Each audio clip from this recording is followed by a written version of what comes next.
تو شائع خاص ہے۔ میں اس وقت موجود ہوں شوکت خانم ڈائگنوسٹک سینٹر لبرٹی میں، اور بے حد تکلیف میں ہوں یہ سوچ کے کہ جس عظیم انسان نے ہمارے ملک کے لیے، ہم سب کے لیے شوکت خانم جیسا ادارہ بنایا، نمل یونیورسٹی بنائی، سپورٹس کو اتنا پروموٹ کیا، کرکٹ کا ورلڈ کپ جیت کے لے کے آئے، انہوں نے تو ایک عام پاکستانی کے لیے یہ سہولت سوچی، اور ہم نے اپنے اس عظیم عالمی لیڈر کو ایک چکی میں بند کیا، اس کے اوپر حملے کروائے جان لیوا۔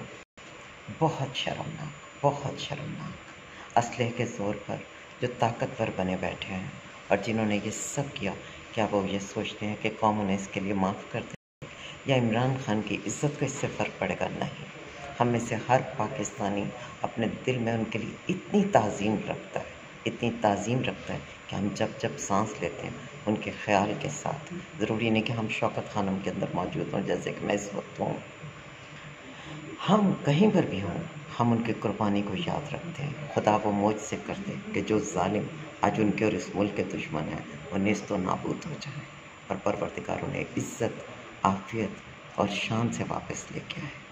ہم سب کا یہ خواب ہے، ہم سب کی یہ دعا ہے، ہم سب کی یہ آرزو ہے۔ عمران خان زندہ باد، پاکستان زندہ باد۔